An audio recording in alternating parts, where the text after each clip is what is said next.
Okay, so welcome everybody to another episode of Malevolent Autopsy. Welcome, my name is Queen. I use she, her pronouns, and I am one of the hosts. And I am Yami. I use any pronoun you would like to use on me, and I am the keeper of the inventory.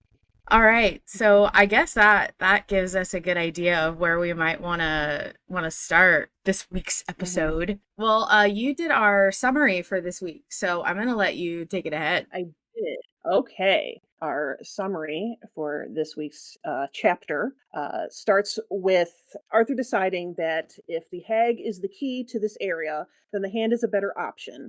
So they decide to head back to the water where they had dumped her body.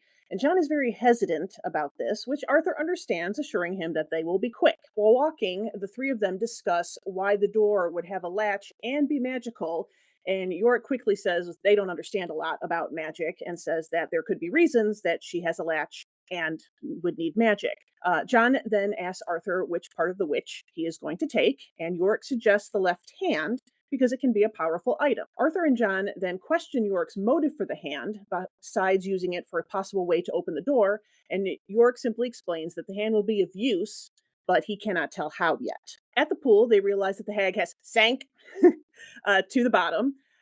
So Arthur wades in and going under so John can see better. And after taking what could possibly be the biggest breath ever, he swims down and finds the hag, and John says that she is entangled in what he thinks is weeds. While Arthur is cutting the hand, John talks about the area, how the light is reflecting on her, and how she seems to be watching those who took her life. After cutting the hand, Arthur becomes trapped in what John now realizes are the veins that were running through the windmill and the cavern. Arthur struggles, unable to free himself, and John instructs him to cut near the bottom of the membrane, which breaks open, sending Arthur water sliding outside of the hag's lair and into the forest. Relieved to be out, Arthur and John laugh, with Yorick joining in very awkwardly. John says the forest is beautiful, and it crests down to a field and a road, but Arthur suggests that maybe they keep to the forest as they head to Castle Carringford, which leads to our poll, whether we are going to take the road or stick to the forest. That's great. Awesome. I love that.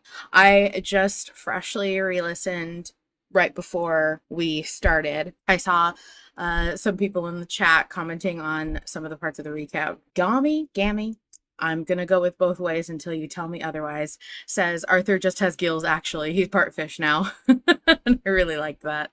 I can 100% understand that. My first thought was eldritch fuckery maybe going on, because I know that we have talked about that for a long time. I mean, yes, you could say plot armor too, but he has been revived. He could have come back a little weird. We don't know. John could have, we don't know. But I timed it, and that second time underwater, he held his breath for over 3 minutes. You timed it. I love that. I did. I timed it because I was like, while I was listening, I was like, this is too long. This is too long. He should be, I hate saying this, but I was like, he should be dead, or he should have at least passed out. And I started thinking, if he passes out, John's going to flip out again.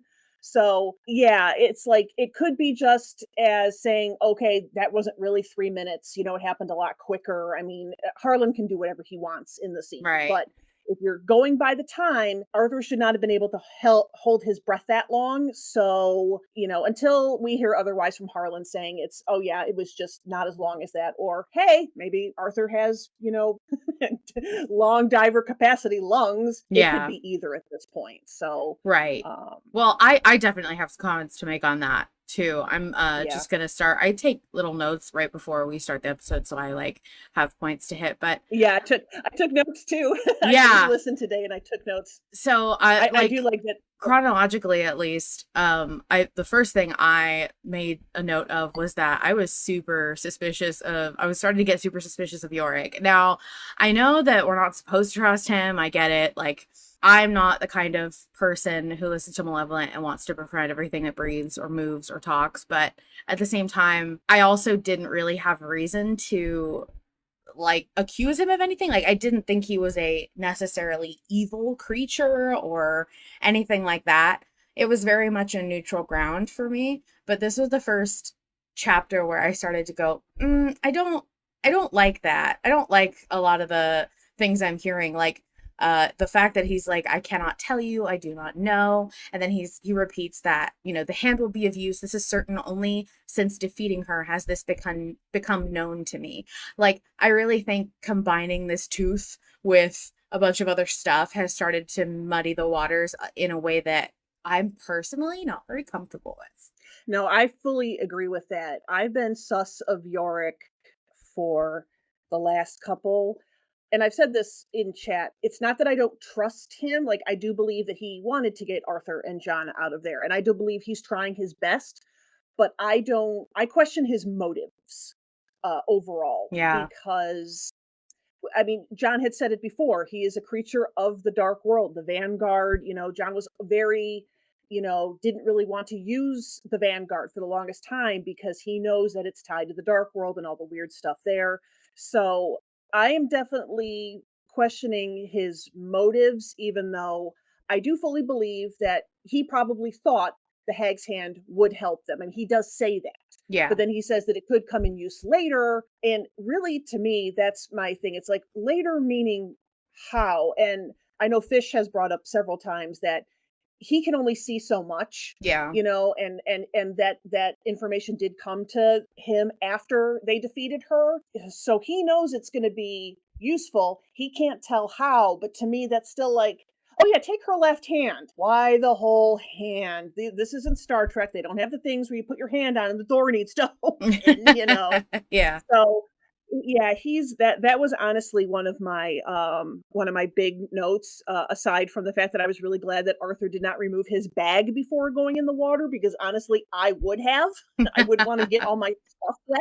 And Yeah. then I realized if he would have done that, he would have lost the bag and then I would have cried. But I am worried about the status of some of the stuff in that bag, though, since it's now submerged. There's a big Right. difference between getting it wet in the rain and it being completely Right. submerged. But Yeah, I think yeah, my first comment, just like side note, my first comment after listening to the chapter in poll chat is hey, just so you guys know, I'm pretty sure that getting out of the maze that quickly was us sacrificing the ability to read Oscar's letter. Now, I don't know that that is finite. Like, I don't think that it is completely off the table, because it feels like Oscar's letter was supposed to be very emotionally impactful and significant, and I can't imagine giving that up just because we got out of the maze quicker. At the same time, that does feel like a pretty normal price to pay for shortcutting a maze. that's a really good point. I didn't think about that because I know some people had said, "Oh, maybe he stuck it in the shaving kit," and my whole thing was because I didn't hear it happen or because Arthur didn't say it. I assumed it went back in his pocket, and on the inventory list, I still have it listed as pocket. Yeah. So it depends on what I didn't pocket hear it's him opening the shaving kit again, and that's a He metal definitely did object. not. Yeah. Yeah, he definitely did not, and I think that, so that's kind of like at the same time, it could just again, he walked into a he walked into a pond basically fully clothed with a bag, knowing stuff is gonna get wet, so who knows what's gonna happen. Maybe it'll be okay, but now the gun is waterlogged, Yeah. the lighter is waterlogged, Arthur's waterlogged, When is you he know, not? He's a little soggy yeah. all of the time. I mean, he literally just became. I mean, we joke that he's a sad, wet, pathetic paper bag British man, and he literally this chapter was a sad, wet, paper bag British man. In Um, the chat, Lambda says, I think the benefit of having Yorick do this sort of thing right now is helpful. We're starting to see the limits of his ability slash knowledge slash future sight. I think that is very cool. I do like that we are getting to flesh out Yorick more and understand more about what influences Yorick, what's going on there, because I think he might be, I don't know if his like hesitation to answer our questions is malevolent as much as it is just him not knowing his own deal, which is also concerning because we've seen what happens when people forget who they are and where they came from and then turn out to be evil, kind of, sort of. I mean that we have a track record with that. yeah, and I mean, obviously, we have to take whatever BJ says with a grain of salt, but he has said that who knows how long York is going to be on your side and everything. So yeah, York seems to be one of those things. This was said and I don't remember by who, but it was said back when York was first introduced that they said that they liked the fact that he just kind of seemed to be playing his own game.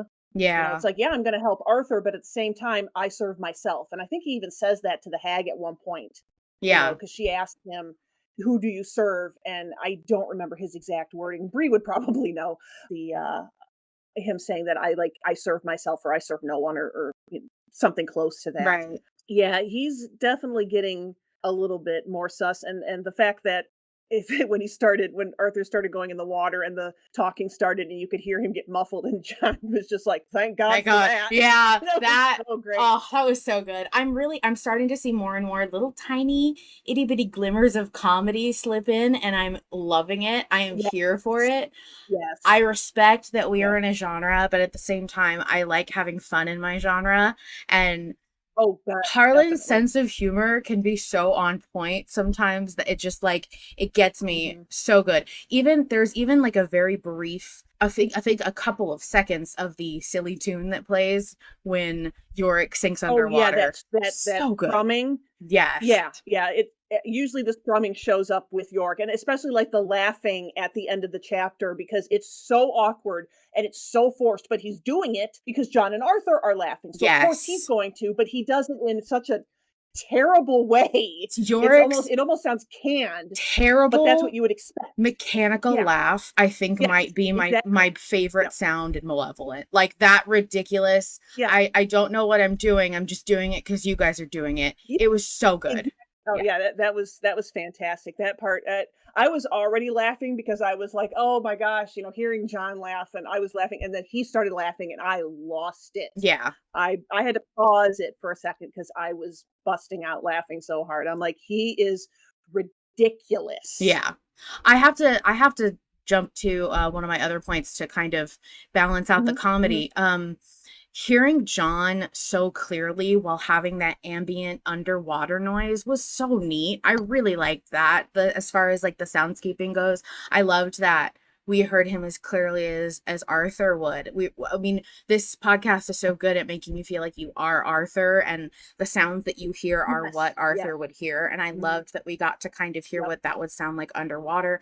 I also liked that he pointed out when he was, giving his narration, he says, watching those who took her life brutally maim her corpse. Yes. That was so Yes. good and intense. And it totally harkened back to Arthur's corpse being maimed and how that definitely stuck with Yes. John. Yeah. Yeah, no, that whole part under the water, John narrating, and then hearing Arthur struggling and at one point Arthur is screaming Yeah. underwater and it's so muted because he's underwater and you hear John starting to freak out and trying to help the best he can.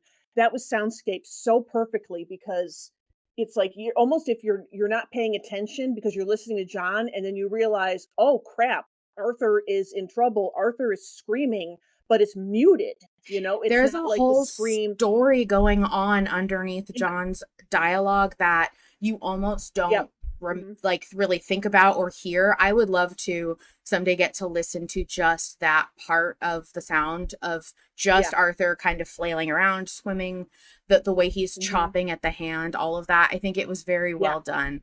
I think one of the best Oh, yeah, it was moments perfect. of interesting and engaging soundscaping in Malevolent, and there's so much of it, but Oh, having yeah. an underwater level, so to speak, was really fun for me. And of course, like, Yeah. we get that triumphant classic yes Arthur at Oh, the that very was so end. good. Oh, my favorite. I love We it. haven't had a we hadn't had a good "Yes, Arthur" in so long, and John is just so proud of him. You can hear that, it's like I was kind of hoping we get a "You fucking did it," but Oh, I mean, we it have to was earn still our good you enough fucking because did it, I guess. But I am so happy yes. about yes, Arthur. I mean, it was Yeah. so triumphant, and Mhm, the fact that like mhm, in my seat while I was listening to the episode, I was like punching mhm. the air. I was excited with them. Oh my Yes, God, I was same, holding my same. breath with them underwater. Like I was so Yes. intensely invested in the suspension of this chapter. Like I was I wasn't talking, I wasn't moving, I was just sitting there listening so hard. It was Yep. so tense. And Yep. then when they finally broke free, I really felt that with them. I was like so Oh relieved yeah. and so Oh yeah. happy. And the sounds of nature making Hmm. it like so Oh, cathartic to hear. birds. Oh, oh, it was so good. Gammy says that your John impression is on point. Oh, thank you. Thank you. I love the Uh, yes Arthurs. oh yeah. Bree says that that hit her thessallophobia adjacent shit hard. It did for me too because I have a fear of the underwater, but for me it's more seeing it. But yeah, that whole thing of being stuck, being Arthur being entangled, and knowing that those were veins, they weren't weeds. That was like I don't normally get really shaken in podcasts or episodes, but that was like I said, mixed with his struggling, I was like, "Yep, yep, I'm definitely afraid of situations like this," and it's Yeah. kind of bringing it up, but it was done absolutely beautifully. Since we are talking about the Hag, something I wanted to hit on because I've seen people talk about it. Somebody on the actual Patreon mentioned that John didn't get a death vision, and I think people forgot that Arthur is wearing gloves, so Yeah. John wouldn't have gotten a death vision because of the fact that Arthur's bare skin wasn't touching. Because people are like, "Oh, is she going to come back?" And honestly, I don't think she's going to come back because I think that that would trivialize that everything John went through with her to finding himself and basically taking her down and saying, no, you're wrong, only I get to decide who I am. But I think that her death could be a catalyst for whatever, if they end up running into Mother Darkness, because Arthur even says, she, we killed her daughter, Yeah. and Well, a couple of things about that I find interesting. Well, first off, before I go into it, I know that Abriel is probably just about to answer it, but I think we should answer it out loud too for listeners who may not remember. Sunny asked, "Do we know why John has death visions?" I think that was all the way back in what, season 1, right? episode 5. Yep, episode 5. The Yeah. gift. It was a choice between Oh, that's right. patrons could give. Oh gosh, I wish I don't have this pulled up. It's patrons could choose to That's right. give him a gift that made him worse at lying or made him better at deceiving people. And don't quote me on this because I do not have it open. Oh, thank you, Bree. Gamey says during his coma, either insight or mythos. That's what it was. Yeah. Thank you, guys. Yeah, so And so that's what happened. yeah, so if listeners don't know, at the beginning when Malevolent was first started, it was more intended to be similar to closer in mechanics to a tabletop roleplay game in an audio format. So there were dice rolls, which is why you still hear them in the newer episodes. That could always change. I mean, you can always change files after they're uploaded to the public, but there are dice rolls, and there are in the at least in the patron versions of the episodes, there are Booth John talks about the choices leading to the listeners getting different titles like investigator or sheep or things like that. And there was going to be a whole chart for his inventory and his stats and his like hit points and things like that, but it was just way too much to try to maintain while also keeping up a weekly schedule. And it also, I think I remember Harlan mentioning in the commentaries, didn't give him as much freedom because once Arthur gets hit a certain number of times, like he's dead, and you can't really flex that. There's not, if everyone has access to his stat sheet, it becomes a little bit too easy to railroad the game, even though Harlan is supposed to be like, the DM of it. So it used to be more similar to something that had like hard numbers and fast rules and things like that, and people could choose traits to pick up, and the decisions being consistent with the character arc would be more in line with getting an ability if you made a certain type of check and things like that. So some of these things were picked up from earlier, way back when things were first starting and there was only like 10 people voting.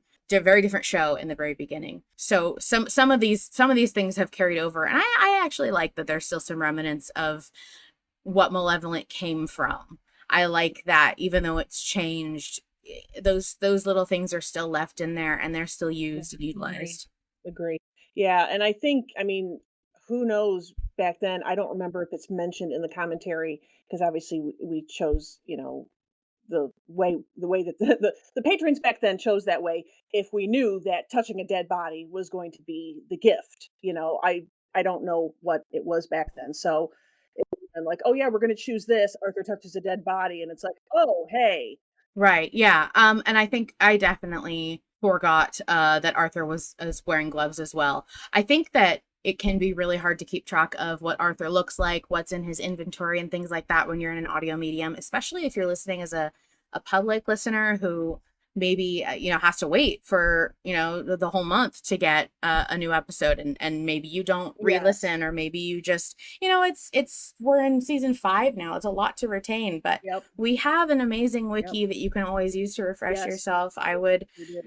I would definitely look at the wiki, refresh yourself, but Mhm. also I'm kind of hoping that these weekly episodes help people kind of remember what just happened, and remember Exactly. between one episode and the next, keeping up with what's going on. Mhm. Ren in the And chat. eventually, Sorry, go ahead. sorry. No, I was gonna say, and eventually Lambda and I are going to do the little like offshoot where we just recap all the episodes that came Yes. previously, and we'll probably talk about the choices. So, people who might just need a refresher for a couple of episodes can listen to the little, I don't know how long they're gonna be, but Yeah. I just see Ren saying, "Don't read my bullshit, queen, I beg you." So I don't know what's going on in chat at the No, moment, but I like that I mean, Ren, I won't read it if you really don't want me to. You can just like tell me, but I like that. I like the way that you said what made you keep with listening. No, it's fine, I yeah, yeah. guess. Basically Ren just said, I know dice rolls are never coming back, but that and the other little meta things was one of the biggest reasons I kept listening at first. I went feral for knowing there was meta shit going on. This is before I realized Patreon game was happening. And I was like that too when I was first listening Yeah, to I was too. Malevolent, and I got so excited to realize that there was something going on outside of what I was listening to. I was so jazzed. Mhm. Um, it's why I made a compilation for patrons only, because I don't want of everybody in the public to, it's a patron privilege to have access to it, but a compilation of all of the Booth John bumpers, forward and back, so you can just like take a hit straight of that special Booth John intro and outro, directly to the veins. There's like 4.5 hours, and that's not even season 5 included. So that's just season 1 through 4. And it's a lot of fun to listen to, especially after you listen to the whole show and then you realize that there's a whole 4 hours of the show that you just never got in on. And now you have such a good reason to listen back and analyze and think about it. You can, if you are in the Discord right now, as it is June 22nd, I don't know where it'll be later. It is pinned in the eel pit if you want to listen to my Booth John compilations. It's Google Drive. They're done by season, and they're all about an hour and some change long. I love, I mean, obviously when new patrons join, the best thing is pointing them to 8 Ball, but I do love when they discover Booth John for the first time, and especially ones that go in blind, like, Yeah. don't know about him and are like, "What's with John introducing?" And it's like, "No, that's Yeah. our best friend. That's our It's Goofy." bestie. He doesn't know it, but we're Uh, best friends. yes, he So is. just kind of exiting our chapter thoughts here, the last couple of bullet points I have. I loved that they all got to laugh together. For me, it's always very infectious. I smile every single time I start to hear them, just so relieved and happy. I loved John's appreciation for nature, the way he says, "It's beautiful, Arthur. We really are here." It felt so like sweet, almost homesick, almost. And then the way that Arthur responds with England, not the way I thought we'd get here. I'm like, me too, dude. I could never have seen this coming. I know there were people who predicted it, but I was not one of those people, and I didn't really, it's not that I didn't give credit to those theories. It's just that I didn't want to get my hopes up that they would actually be going to England. Century irrelevant. But I know that a lot of the people who listened to the Call of Cthulhu games that play into some of the lore of the Malevolent universe were had that called for quite a while, and we're very Oh yeah, excited to have Ren and Liz to read it. and Yeah. I think Nikki as well. Yeah, I because I normally stay out of a lot of the theories thread and stuff like that. Yeah, me too. I didn't really know a lot of that. I had seen Liz talk about it a couple times and I thought, well, that would be interesting, but at that point I don't think I knew that Liz had listened to the Call of Cthulhu stuff too. I should have figured, but yeah, that was a lot of when everything happened in Intermezzo and it was like, "Oh, we're in England now. Great." Yeah. Uh But yeah, I they did get there a very interesting way. yeah. Vol Control says John describing the sun creating perfect stencils of the Oh, leaves yes. overhead. John's whole ability to beautifully narrate scenes for me, it was very touching for me when I first got into Malevolent. I was like, this guy needs to be a writer. I know he's supposed to be a malevolent entity, but he should be a writer. He's so good at describing things. Like, I am passionate about my little idea that John becomes a writer someday. I want that AU. Give me that key on the piano. That was great for you. Yep. Oh, Um Yami says John is a poet. John is yes. 100% a poet, and I do love the fact that I know that Harlan has talked about this in the commentaries where he was trying to come up with the idea, and it was like, "Well, how can I do this and still describe what's going on?" And it was like, "Oh, yeah, we'll make the guy blind, and the malevolent entity is the one that describes it." And it's just like, John really could just like when you're with somebody and you're trying to describe something, you kind of tell them like the half end of it and everything. John does not have to go this hard, and he does, and I love him for it. Yeah. Yeah, absolutely. I especially love him for it where he starts to describe stuff and Arthur's like, "Not now, John."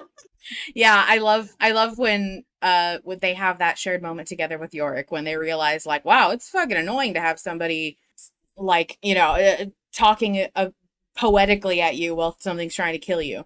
Um Yes. very Yeah. much, how do you like that, John?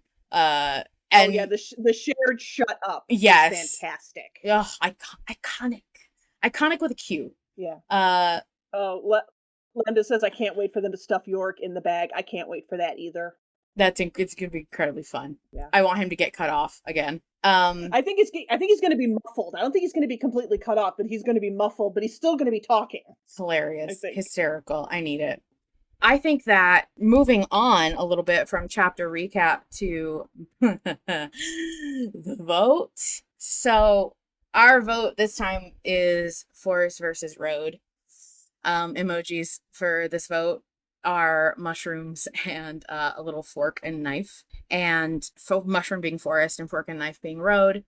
Right now, about 15 minutes before we started the episode, we were at 52% forest and 48% road. We have been incredibly close this entire vote. It's been 1 or 2 percentages off pretty much consistently.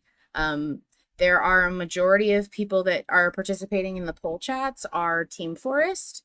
The rest of the people, probably on Patreon or otherwise or maybe they're just quiet, are Team Road, because there have been a lot of people very vocally pro forest in the Discord, but those percentages don't really budge. So you can tell that it's a lot of people talking to each other about the vote they agree on. I, of course, have to be contrary, and I love a close vote, as I talked about last week. So I have been thriving. I am at my full power again. This is week 2 of Queen being incredibly incessant about how fun it is to be part of super close votes. This time, however, we do have a shorter window of time. Usually our polls are only guaranteed to stay open for 24 hours unless stated otherwise ahead of time. But most of the time it lasts until like Sunday night, Monday morning. At the latest, it's Monday, 7 a.m. Eastern. This time we asked Harlan during a spooky stream if he could get like an official close time, and he had briefly mentioned that writing Mondays was a little bit, it's not his favorite. So, and he didn't really understand why this was a close vote. So I suggested like, hey, could we maybe just do like 7 a.m. Eastern on Sunday? And that way, like, you have Sunday and it's not a Monday vote. And we'll just have to make a decision by then. He said, yeah, that's fine. So we have one less day to deal with this vote. I personally don't think or I don't, I'm sorry, guys. I'm not stressed about tying. I don't think we will tie, but I do have to say, whenever we're too close to tying, I do stay out till 4 in the morning my time, and I stare at the pole, and I try to make sure that we do not tie, and I organize efforts to do that with a few other frequent pole chatters. So we won't tie, I promise, but team road. That is all. Oh, good. I'm glad you're team road because I'm team forest. Of course, So yeah. I'm glad that we're because I know beforehand I asked you earlier a couple days ago when you were like, "Well, right now I'm forest, but I do know that you go back and forth." See, I don't.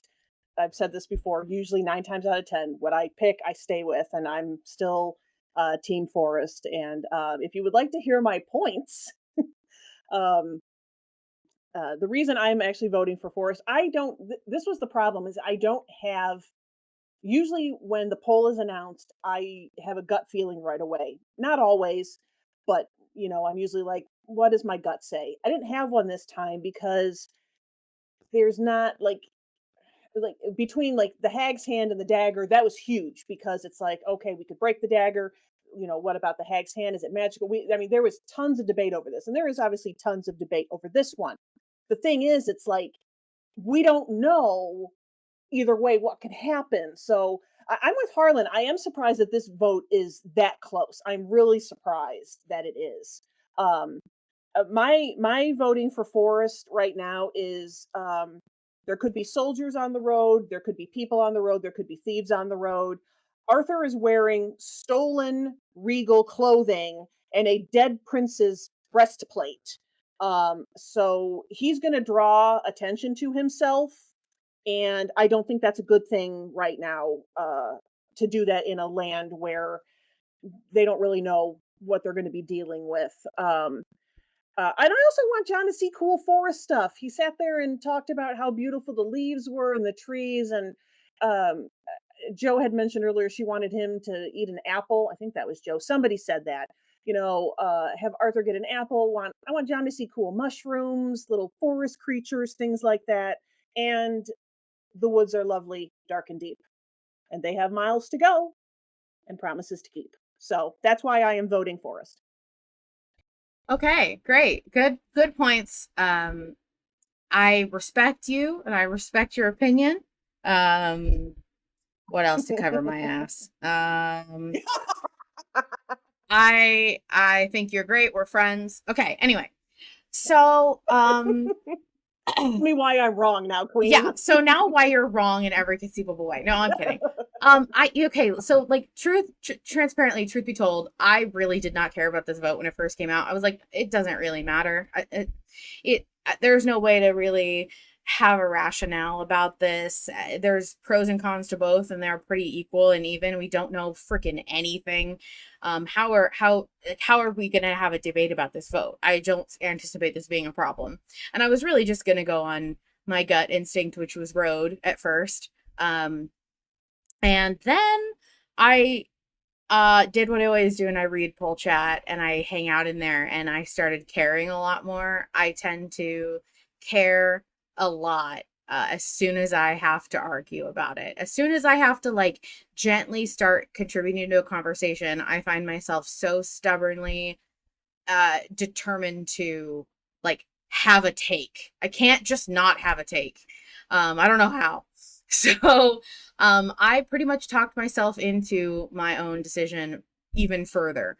I will say that I think all of the points that forest folks are making are pretty valid, and there's not a lot I can say to refute or combat those claims. I'm not saying that any of that stuff couldn't happen or is wrong.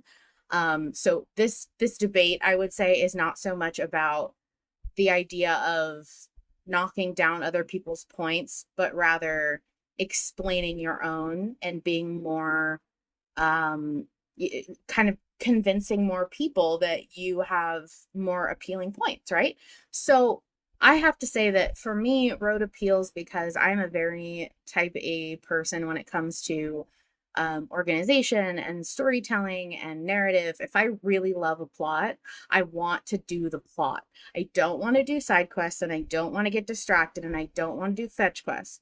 Now, saying this, the game often makes you do those things. When I play a video game, you usually can't get away with just, shotgunning the main storyline and doing absolutely nothing else. The game will usually railroad you into at least talking to some people, at least doing a couple of tedious tasks, because it's a good thing to flesh out the world. There's good points to taking on some side quests, right?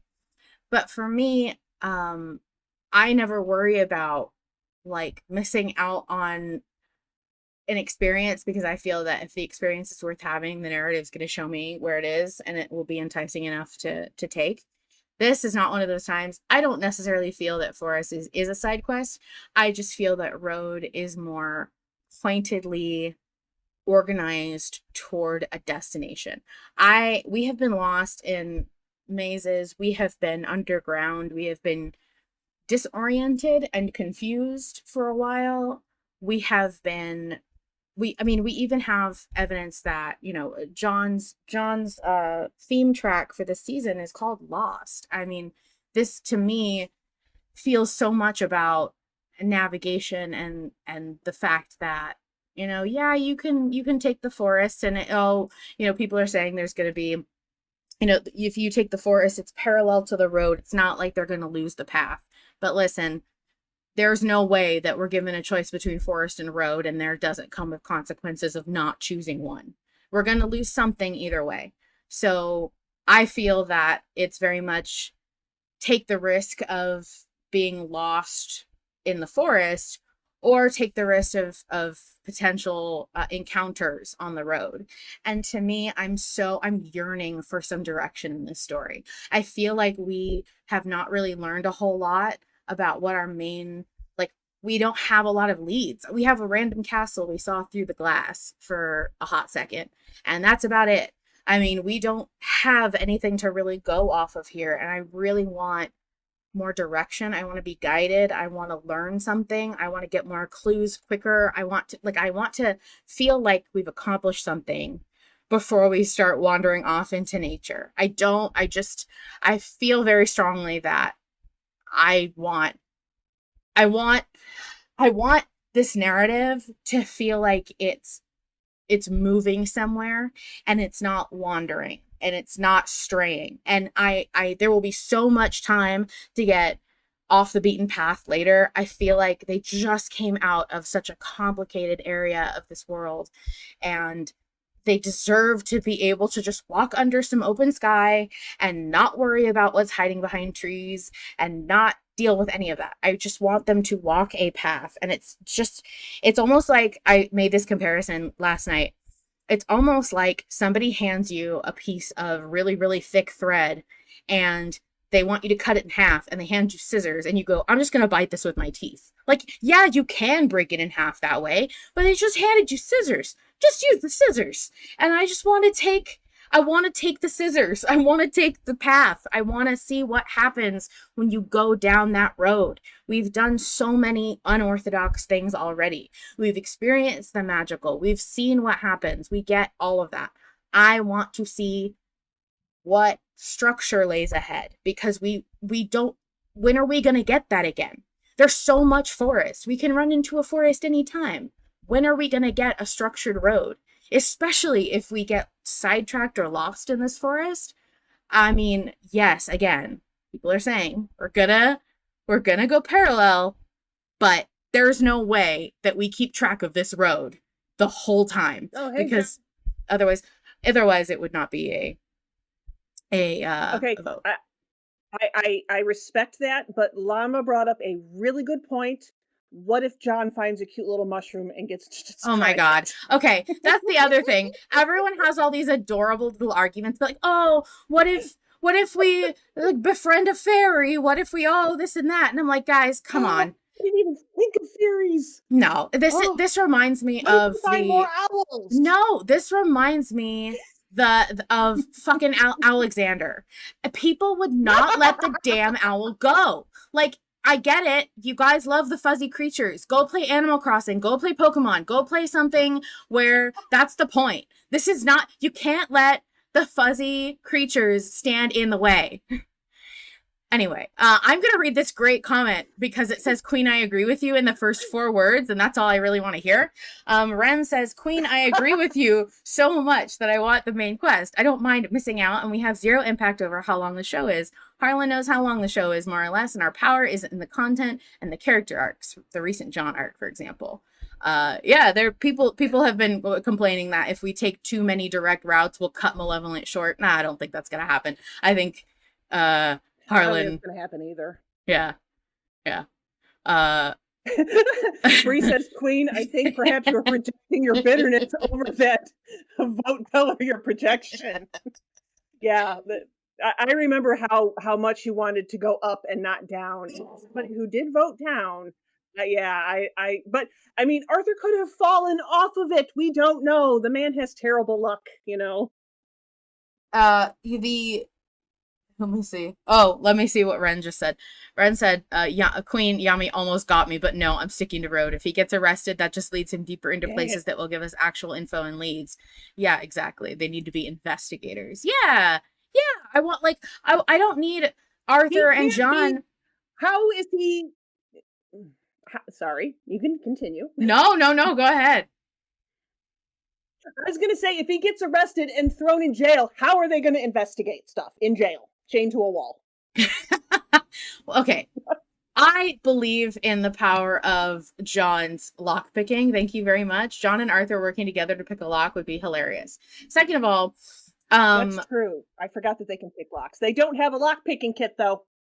They can make one. It's fine. Anyway, I think that the primary thing that I'm interested in as far as like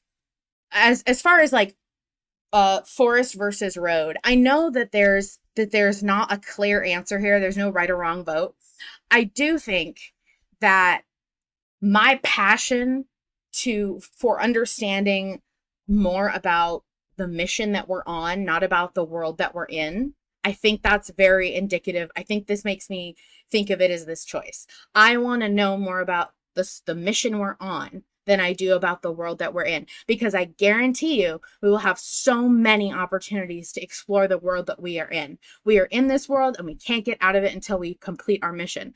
But I want to know more about the mission, and I feel like this road concept is going to help us navigate something about what we're doing, whether that's how to interact with people, what they're like, if they care that we have stolen stuff. Look, I get it. Everyone's like, oh, he's wearing like armor that might indicate that he's a prince and, you know, he looks creepy. Listen, if I encountered somebody who looked like, if I encountered somebody who looked as fucked up as Arthur, I would silently walk right past them with my lips sucked in to my mouth. I would do absolutely nothing and say nothing because he looks terrifying.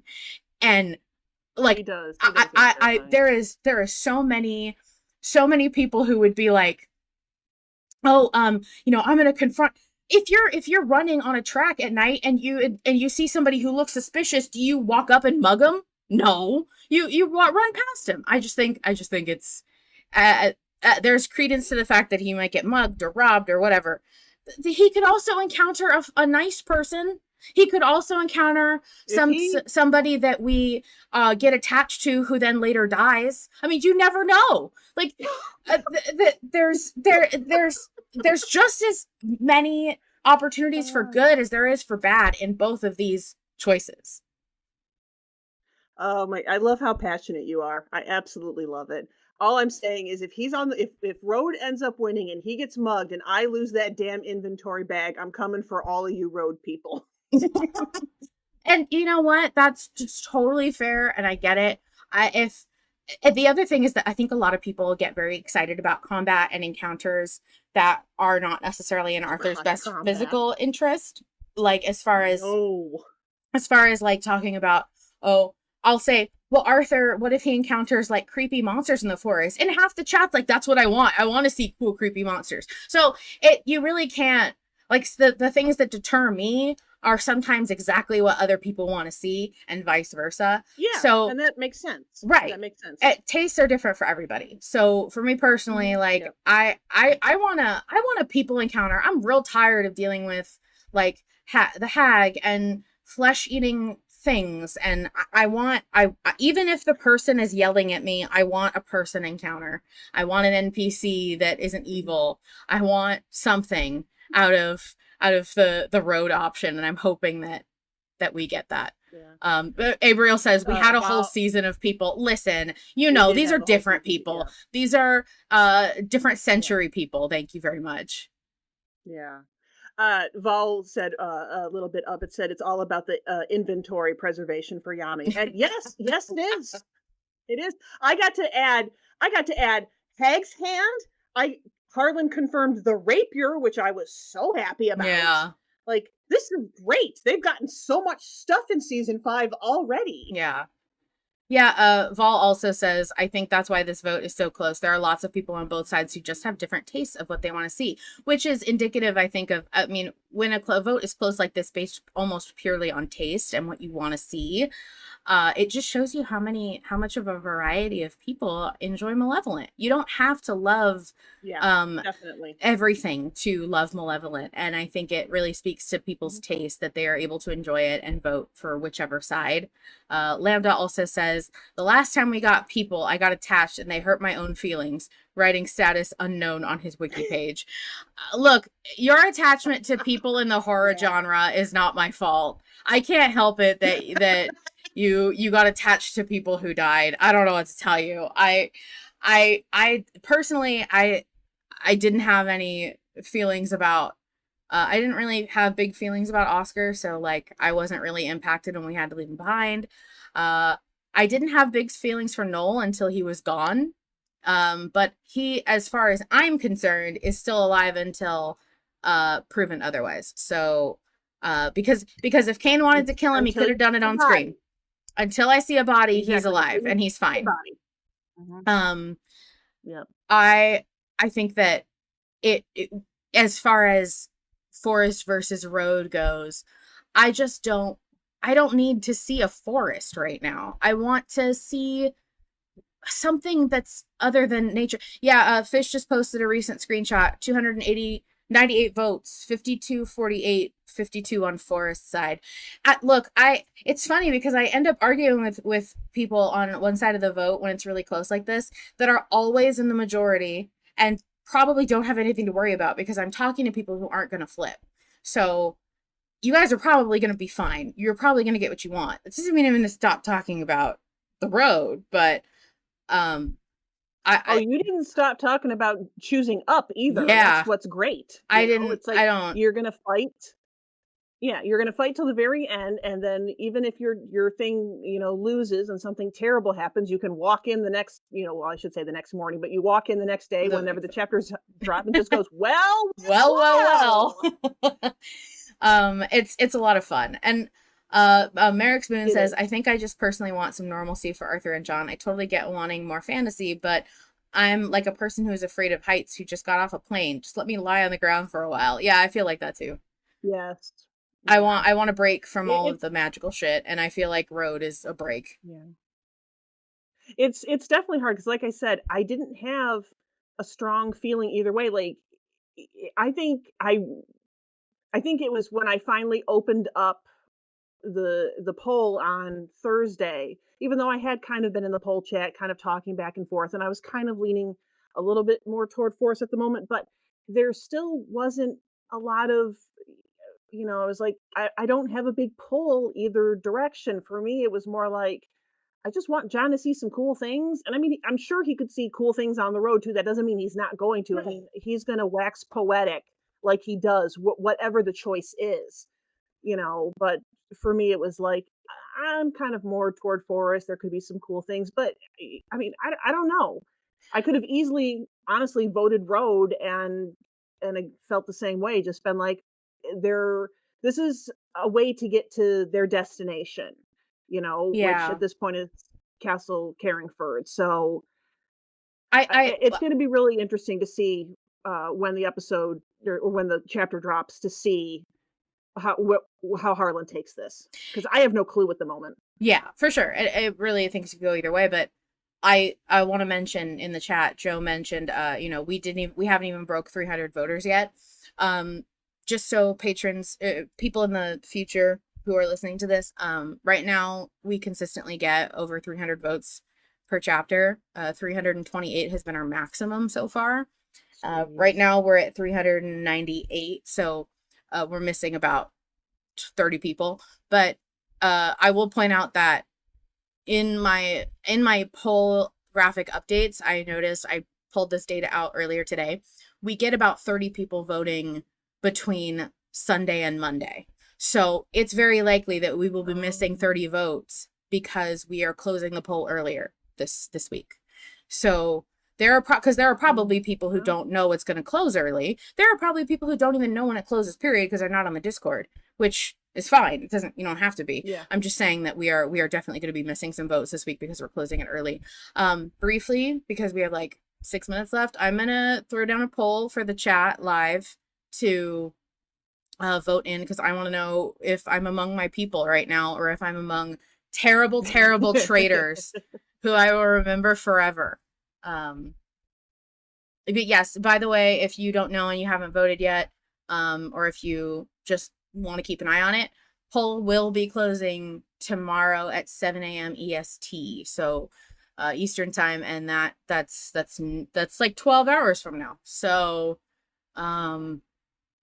yeah, we don't have a whole lot of time left. Don't you dare take a bribe. Oh yes, by the way, stay strong. I am offering bribes to anybody who flips to road or helps me flip people to road. I will we can negotiate. I can't draw, but I can do a lot of other things. So I can in the future, I'll put your profile picture on a future poll graphic or something like that, or I'll like put your Patreon or your Etsy link somewhere on the poll graphics, or like I'll sell out some ad space. Whatever it takes, baby. Ad space. I'm just saying, I'm glad I kept my the premium the premium meme that I did last week, where it was that scene from, it's the vampire scene from Twilight with Michael Sheen where the vampires are looking down. I'm glad I saved that, because if we flip to road and either Arthur gets mugged or gets arrested, I'm going to be remaking that. Well, I have to say, what if something drops on him from above? You can't get that in a clear open sky road. Hole on the road. The man is addicted to falling down holes. He could fall down a hole on the road. Why would there be a hole on the road? Because it's medieval England. I don't know. It sounds like, I mean, if carriages exactly if carriages and people walk along this road, there's probably not holes. And didn't the prince's carriage flip over? Yeah, we have no evidence that was from a hole. We don't even know if that was here. You are going conjecture, my king. Absolutely not. Absolutely not. Conjecture. No, I will not allow this in my court. Let me see what who I am among. So yeah, we have 9 votes for forest and 5 votes for road. I'm sorry, my road dogs. I'm here for you in these trying times. Let's see if we have any other fun little comments here. Gabby says, or they could take the forest and John can describe the beauty of English nature to Arthur and he won't have to be quiet at all. Exactly. I raise you. If we're talking about silly little cute things that could happen based on our vote, I raise you Arthur singing road trip songs. Excuse me, 1930s little English man Arthur singing on the open road because he's in such a good mood that he's not drowning in water or being stabbed or wading through moss. You can sing in the woods. No, he has a counterpoint. Not without. And not. Joe just says she wants Arthur to find a fruit tree. He can find a fruit tree while walking along the side of the road. It won't. Yeah, she said it won't happen. Yeah. Fish, what was the thing that you said that Joe said to pack it in the other day? I don't remember what it was. Fish made a point in poll chat and Joe jokingly said to pack it in, and I don't remember what Fish said. Oh. I remember that too, that there was a moment. Oh, stick. Oh, Arthur can find a cool stick. Yeah. Well, hey, people abandon their walking sticks on the side of the road all the time. I think it's actually more likely that he'd find a better walking stick on the road. I will say to Abriel, who and everybody else who's saying you can't sing in a fucking forest, not without ruining the ambiance, not without ruining the beautiful nature soundscape. Arthur's beautiful, sorry, not Arthur, so wait, let me be honest here. Harlan's beautiful pipes singing in like Yeah. contrast to It could nature. be No. I like that. want I want I No, it could be want like the scene from Sleeping Beauty. The scene from Sleeping Beauty where but she's it's singing in the forest. but it's not. Here's the thing, it's not Sleeping Beauty. I hate to tell you this, but Arthur hasn't slept in a long ass time. He slept for 3 days, which means he won't sleep again for the rest of the show. Yeah, that's it. That's the last time we're gonna hear Arthur slept. Ren says he's neither sleeping nor beauty right now. My man is in soaking wet clothing right now. I don't want him going into the forest. He's gonna get so gross. It's gonna be so, oh no, it's gonna be humid. He's gonna attract so much. No, he's no. Joe, it is unhinged, and we know that you love it. Joe says this is unhinged. And it is, and we're proud of that. Lambda says, I enjoy Dippity's joke and linked something for poll discussion. And then it says, I enjoy the part of poll discussion where all the normal and reasonable arguments have been long exhausted, but people still want to chat about their choices. So we extrapolate more and more silly scenarios that could happen until all the convos are like, we all know that if Arthur turns left, then the loathsome grackle will pluck out his eyes. But have you considered that if we turn right, he's probably going to fall into the fiery spike trap? That's exactly what it comes down to. If you can make a funnier thing happen in the wrong choice, I mean, that's how you get people ultimately. I'm sorry, We but have to put it this way. We have to put it this way. Whatever happens, Harlan is going to give Arthur a terrible time because it's Arthur Lester's no good, terrible, bad life at this point. So it doesn't matter. The man never gets anything nice. Well, I just, for the history books, because we make this podcast primarily to record, why we voted the way we voted, so people will understand why we made the terrible choices that we did and when we did. If Forrest wins, and terrible things happen, I mean, I hate to say I told you so, but actually I don't hate to say I told you so because it feels real good. And vice versa for Road. If Road wins and terrible things happen, I accept my L's. I accept people.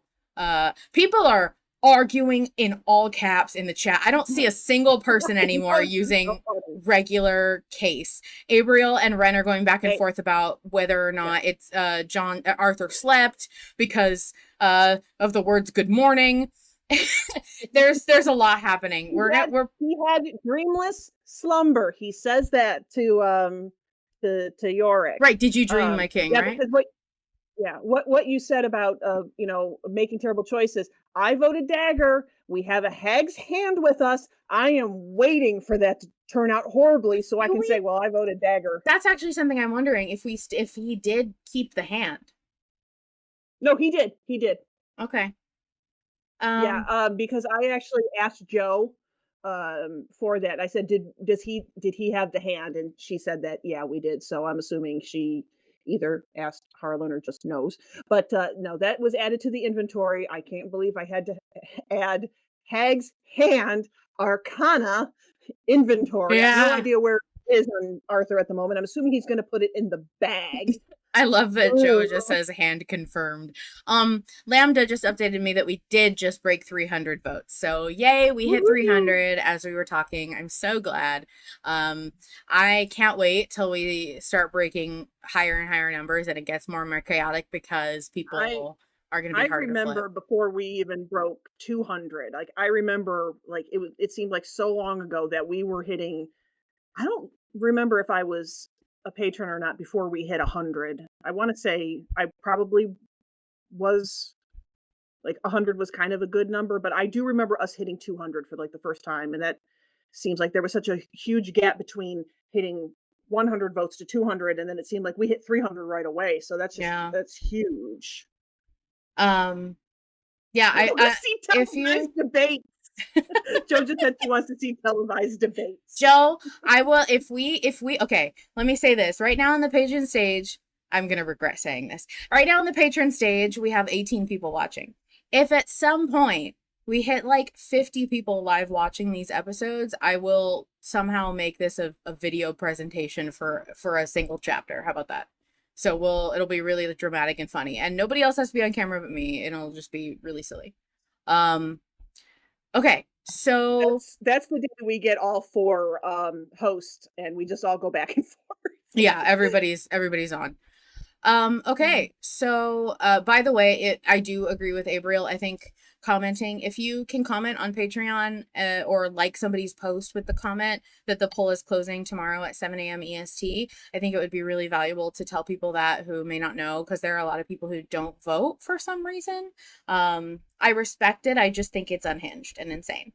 If you would, if you would, I would appreciate it if you go to youtube.com/@InvictusStream for more Invictus content. They just did a couple of one-off RPGs, Salty Dogs and Custodial. Oh, what's the name of the other one? Custodial.